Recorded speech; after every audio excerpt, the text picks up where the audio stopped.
নমস্কার বন্ধু এবং প্রত্যেক মা ভাই বোনদের আমার তরফ থেকে আন্তরিক অভিনন্দন। যে আমি আজকে যে বিষয় নিয়ে আলোচনা করছি সেটা হচ্ছে মদ্যপানের বিষয়। নেশা নেশা থেকে বেরোনো যায় যদি সে চায়। যে ব্যক্তি আপনাদের মধ্যে আছেন, যেমন বাবা হতে পারেন, কাকা হতে পারেন, দাদা হতে পারেন, ভাই হতে পারেন, বোন হতে পারেন। অনেক এখনকার যুগে বর্তমানে মেয়ে ছেলেরাও মদ খাচ্ছেন। তাই জন্য এখানে অ্যালকোহলিকস অ্যানোনিমাসের গানে আমি বলতে চাচ্ছি যে এই প্রোগ্রামটা এসছে 1956 সাল। আদার্স আমেরিকার প্রথম এই লাইফে প্রথম সৃষ্টি হয়েছিল নেশার মধ্যে দিয়ে অ্যালকোহল। তো আমি যেই বিষয়ে বলতে চাচ্ছি সেটা হচ্ছে জীবনে প্রথমে হচ্ছে মদ, তারপরে কিন্তু লাইফে এসছে গাঁজা, আপনার ওষুধ, হেরোইন, এভরিথিং, সব কিছু।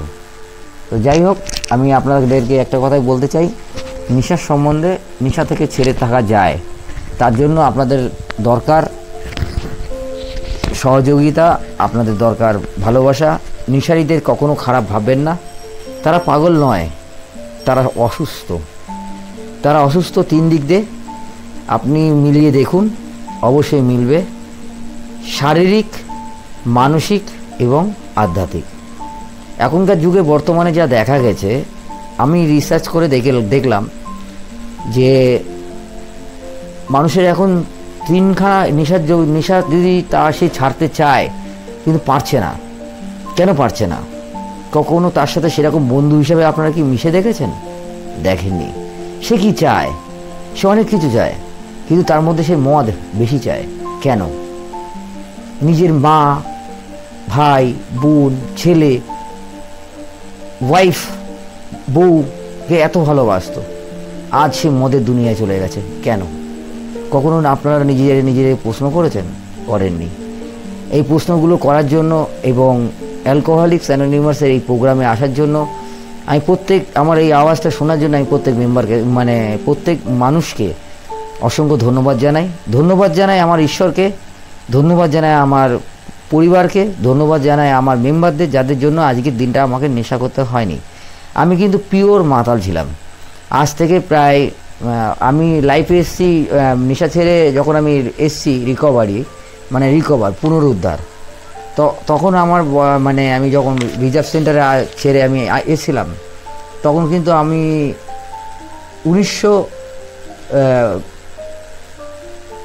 2015 সালের কথা, 2015 সালে কিন্তু আমি রিজার্ভ সেন্টার থেকে এসেছি। আসার পরে যখন লাইফ লিড করতে হয়েছে, তার আগের কিছু ঘটনা আমি আপনাদেরকে প্রকাশ করতে চাই, যেটা আমার নিজের অভিজ্ঞতা। হয়তো অনেকের সাথে মিলবে, আবার অনেকের সাথে মিলবে না। যার মিলবে না তারা কমেন্ট অবশ্যই করবেন। কমেন্টে জানতে চাইবেন যে কি বিষয় এবং কি ব্যাপার। আমি এমন একটা ব্যক্তি ছিলাম এবং আছি। আজকের দিনে আমি নেশাটা করিনি, কিন্তু কিছু কিছু জিনিস আমাকে মেনে চলতে হয়। টুলস মানে এমন একটা অস্ত্র। এই টুলস, এটাকে ইংলিশে বলা হয়, বাংলায় বলা হয় অস্ত্র। অস্ত্রর মধ্যে আছে প্রার্থনা, অস্ত্রর মধ্যে আছে দৃষ্টিভঙ্গি, অস্ত্রর মধ্যে আছে দায়িত্ব কর্তব্য, অস্ত্রর মধ্যে আছে বোধ, অস্ত্রর মধ্যে আছে জ্ঞান। এইগুলো কিন্তু সাধারণ বর্তমানে এখনকার যারা নেশা করছেন তারা কিন্তু মনে রাখেন না। কেন রাখেন না? মানুষের মধ্যে ডুয়েল ক্যারেক্টার বলে একটা জিনিস আছে। আপনারা খেয়াল করে দেখবেন, যে কোনো ব্যক্তি, কিংবা আপনার হাজব্যান্ড হোক, কিংবা তার ভাই হোক, বোন হোক, আর যেই হোক, এভরিথিং, যেই হোক না কেন, দেখবেন সকালে নেশা ছাড়া সে একরকম থাকে, আর নেশার পরে আর এক রকম হয়ে যায়। এইটাও সেই কাহিনী। আমি আমার নাম পরিচয় দিচ্ছি, আমার নাম বাবুসোনা মল্লিক, কিন্তু আমার অরিজিনাল নাম হচ্ছে বাবুসোনা মাতাল। যেই মাতাল ওয়েস্ট বেঙ্গলে, বিশেষ করে বনগা লাইনে, বারাসাত, দমদম, শিয়ালদা, বনগা, এমন কোনো জায়গা নেই যে আমাকে না জেনে। এমনকি আরপিএফের সাথে আমার মারামারিও হয়েছে। কখনো শুনেছেন এরকম মাতাল যে ট্রেনে ছাদে বসে মদ খায়? শোনেননি। কখনো শুনেছেন যে আরপিএফের ভয়তে, মানুষের ভয়তে ট্রেনে জয়েন্টে বসে মদ খেতে শুনেছেন? শোনেননি। আমি সেই ব্যক্তি। যদি আপনারা বিশ্বাস করতে না পারেন, আমি আপনাদেরকে বলে দিচ্ছি, বারাসাত স্টেশন থেকে গিয়ে আপনি আরপিএফ অফিসে গিয়ে খালি বলবেন যে বাবুসোনা মল্লিক বলে কোনো ব্যক্তি ছিল যিনি ট্রেনে ছাদে বসে এরকম নেশা করতে আপনারা লাঠি দিয়ে নামানোর চেষ্টা করেছেন অথচ পারেননি। এই একটা। আর একটা আছে দমদম 5 নম্বর প্ল্যাটফর্ম 4 নম্বর প্ল্যাটফর্মের মাঝখানে যে বড় ঠাকুরের মন্দিরটা আছে, ওই মন্দিরটা হচ্ছে আমাদের পার্টি অফিস। আমি তখন ওখানে রঙের কাজ করতাম, বিভিন্ন রকমের কাজ করতাম। তো কিন্তু আমার ব্যাগে, প্রত্যেকের ব্যাগে বললে বিশ্বাস করবেন না, সবার খাবার থাকতো, কিন্তু আমার ব্যাগে থাকতো চুল্লু। তখনকার চুল্লু আপনারা ভালো করে জানেন, চুল্লু আর থাকতো বাংলা। তখনকার 50 আর এখনকার মদের অনেক ডিফারেন্স আছে। তো যাই হোক, তো আমি ওই খেয়ে আমি কিন্তু কাজ করতাম। আমার গা হাত পা এত কাঁপতো, ডিপেন্ডেন্সি হয়ে গেছিলাম যে মদ যদি আমার এক প্যাক হয়ে যায় তো আমি তখন দাসত্ব, মদের কাছে যে আমি যে মানে দাসত্ব, সেই কথাটাই আমি আপনাদের কাছে বলতে চাই এবং মন খুলে আজকে সেই কথাটা বলবো। কিন্তু সময় লাগবে বহুদিন, আমি পাটে পাটে রাখবো, আপনাদেরকে পাটে পাটে বোঝাবো। এবং আমার কথাগুলো শোনার পর যদি আপনাদের ভালো লাগে, যে আরও বিষয়ে জানতে চান, তো কমেন্টস করবেন এবং আমার সহযোগী যিনি আছেন আপনি তার কাছে প্রশ্ন করবেন। সেই প্রশ্নটা নিয়ে সে আমার কাছে আসবে, আমি পাটে পাটে যখন আমি আপনাদের জানাবো, আপনারা সেই হিসাবে করবেন। দেখবেন সেই ব্যক্তিকে স্বাভাবিক দুনিয়ায় ফিরিয়ে আনা যায়। তার জন্য আপনাদের কিন্তু পয়সা কড়ি লাগবে না, শুধু একটু তার পেছনে সময় দিতে হবে। সেই সময়টা হবে 1.5 ঘন্টা। কোথায় কি বৃত্তান্ত সব আপনাদের পাটে পাটে আমি বুঝিয়ে দেব।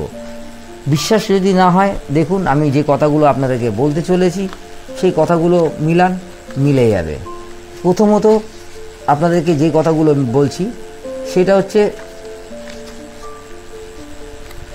যে 12টি যে পদক্ষেপ আমরা মেনে চলছি, সেই 12টি পদক্ষেপের মধ্যে দিয়ে আমি আপনাদেরকে জানাবো যে এটা কিভাবে কাজ করে। তো অবশ্যই আপনাদেরকে জানানোর আগে আমার একটা অনুরোধ, যে আমি আমার লাইভে কিছু কথা বলে আমি প্রোগ্রাম স্টার্ট করতে চাই। যে ডাক্তারের মতামত, ডাক্তার বলেছেন যে আমাদের এই যে নেশার যে জিনিসটা, এটা কিন্তু অনেকের নেই। অনেক মানুষকে দেখবেন, আপনারা ভালো করে খেয়াল করে দেখবেন, কেউ বোতল খুলে অর্ধেক খায়, অর্ধেক আবার রেখে দেয়। এটা হচ্ছে তার পার্ট নাম্বার 1। পার্ট নাম্বার 2 আপনারা দেখেছেন এবং জানেন, যারা মদ খেতে বসে তারা গল্প নিয়ে তো বসে, কিন্তু মদের পর বোতল বের করার পর বোতল খালি হয়ে যায়, ওরা কিন্তু ঢাকনা আটকাতে পারে না। কেন পারে না? ভেতরে তো মদ নেই, সে ব্যক্তি আটকাবে কী করে? এটা কিন্তু দ্বিতীয় পার্ট। তৃতীয় পার্ট, যে নেশা করার জন্য এমনকি জেল, এমনকি অপবিত্র মৃত্যু, এমনকি পাগলা গারদ, এই 3টে জিনিস কিন্তু তার লাইফে হয়েছে এবং হয়ও।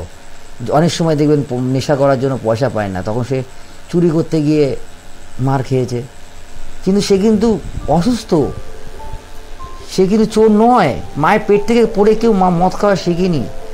আমার লাইফে এমনও কিছু ঘটেছে যে জন্য আজকে আমি 15 ডিসেম্বরের 2 তারিখ হলে আমি 11 বছর কমপ্লিট, আমি এক ফোঁটা আমার জিভে মদ দিইনি, মদ খাইনি।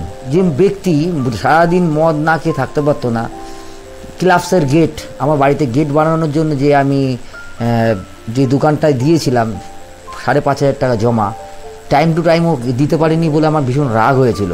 রাগ হয়ে ওই টাকা দিয়ে আমি মনে বললে বিশ্বাস করবেন না, খালি দরজাটা আমি আটকেছিলাম, এইটুকুনি আমার মনে আছে। আর আমি যখন বেরিয়েছিলাম তখন আমার ওজন হয়ে গিয়েছিল 27 কেজি। একটা মানুষের হতে পারে 27 কেজি? হতে পারে না। আপনারা বললে বিশ্বাস করবেন না। অ্যানোনিমাস মানে গোপনীয়তা, যার জন্য আমি আপনাদেরকে ভিডিওতে দেখাতে পারছি না যে আমার ছবি, মানে যার জন্য আমি খুব দুঃখিত। কারণ আমাদের প্রোগ্রামে লেখা আছে অ্যালকোহলিক্স অ্যানোনিমাস, মানে অ্যালকোহল মানে মদ, আর অ্যানোনিমাস মানে গোপনীয়তা বজায় রাখা। কিন্তু হ্যাঁ, আমি আপনাদেরকে ইন্টারভিউ দিচ্ছি এই কারণে যে যাতে অন্য ব্যক্তিরা যারা আজকের দিনে মদ খেয়ে কষ্ট পাচ্ছেন, এবং বাচ্চা কাচ্চারা যারা রাস্তাঘাটে বেরোলে তাদেরকে অনেক কৈফিয়ত দিতে হয়, ভালো করে একটু সমাজের দিকে তাকিয়ে দেখুন। বলবে যে দেখ তোর বাবা মাতাল, ওখানে পড়েছিল, ওখানে ছিল, তোর বাবা চুরি করতে গিয়ে ধরা পড়েছিল, এরকম অনেক কথা শুনতে হয়। এমনকি সেই ব্যক্তির ওয়াইফ কিংবা সেই বাচ্চার মারও অনেকবার শুনতে হয়েছে, তোমার স্বামী এই করেছে, তোমার স্বামী ওই করেছে। তার লজ্জায় মাথা নত হয়।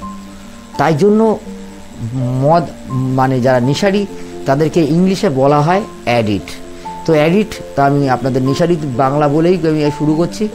বাংলাতে 4টে ভাগ আছে।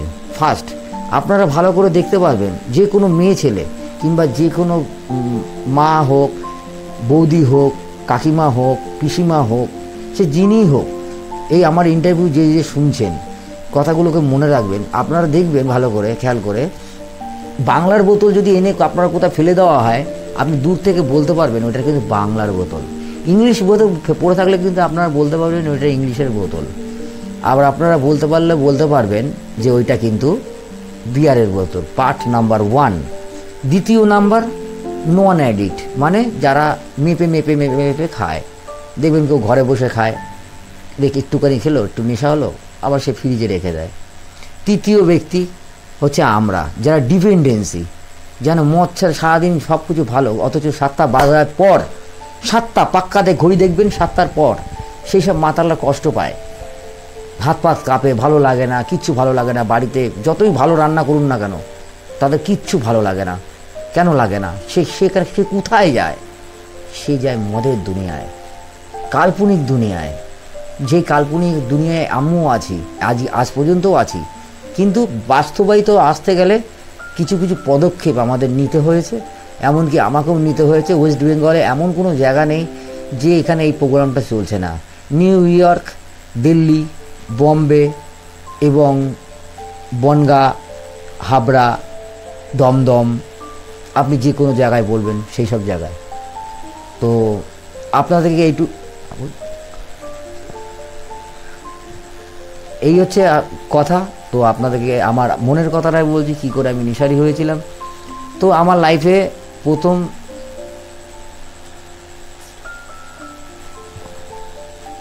তো এই ছিল আমার ফার্স্ট স্টেপ। এবারে আপনাদেরকে জানাবো কি করে এর থেকে বেরোনো যায়। তার জন্য পরিবারের প্রত্যেক সদস্যকে, সেই ব্যক্তিকে যিনি মদ খেয়ে কষ্ট পাচ্ছেন, তাকে হেল্প করা, তাকে ভালোবাসা দেওয়ার চেষ্টা করবেন। এইটুকানি কি মনে রাখবেন। আজকের জাস্ট আমি এইটুকানি বললাম, পার্ট নাম্বার 1। পার্ট নাম্বার 2তে যখন আপনারা শুনবেন, আপনারা কমেন্ট করবেন কি করলে ছাড়া যায়, অবশ্যই বলবো। আর একটা কথা মনে রাখবেন, যেটুকানি না বললে নয়, এটা আর্জেন্ট। আমার কাছে ব্যক্তিগত মনে হলো, আমি তার জন্য বলছি। প্রত্যেক যারা মদ খেয়ে সকালবেলা দেখবেন চা বিস্কুট খেয়ে চলে যাচ্ছে কাজে, তাকে চা বিস্কুট দেবেন না। আমার অনুরোধ, তাকে পেট ভর্তি করে ভাত খাইয়ে ছেড়ে দেবেন। কেননা ভাত খাওয়া অবস্থায় কোনো ব্যক্তি সে নেশার কাছে যেতে পারে না। এই কথাটা যেন আপনাদের মাথায় অবশ্যই থাকে। ফার্স্ট স্টেপের ফার্স্ট কাজ কি কাজ আমি আপনাদের বলে দিলাম। তারপরে কথাগুলো আমি দ্বিতীয় পার্টে আপনাদেরকে জানাবো। এবং কথা বলা যদি আপনাদের ভালো লাগে এবং আপনারা যদি চান যে সেই আমার ব্যক্তিদের আমি সুস্থ করতে চাই, তো কমেন্ট বক্সে অবশ্যই লিখবেন, নাম ঠিকানা অবশ্যই দেবেন এবং ফোন করবেন। আমার সহকর্মী ফোন নাম্বার দিয়ে করবেন। করার পরে বিগত এই যে আজকে যে প্রথম স্টেপটা ফেললাম, পরের কি স্টেপ এবং ব্যক্তিগত বিষয়ে যদি আরও কিছু জানতে চান, তার বিষয়ে যদি আপনি খালি কমেন্টে লিখে দেবেন, আমার সহকর্মী যখন এসে বলবে আমি তার উপরে আপনাদেরকে সেই আলোচনায় নিয়ে যাব, যে আলোচনা নিয়ে এবং সেইটা নিয়ে বলা হবে। অসংখ্য ধন্যবাদ। সবাই ভালো থাকুন, নেশামুক্ত থাকবে যারা। ঈশ্বর সবার মঙ্গল করুক। আমি আমাদের প্রার্থনা করে আমি এটা আজকে জাস্ট বন্ধ করব। হে ঈশ্বর, আমাদের মনে আনো প্রশান্তি। আমরা যা বদলাতে পারি না তা যেন মেনে নিতে পারি। সাহস দাও, যা বদলাতে পারি তা যেন করতে পারি, এবং সেই বোধ দাও যেন এর তফাৎ বুঝতে পারি। ধন্যবাদ, নমস্কার।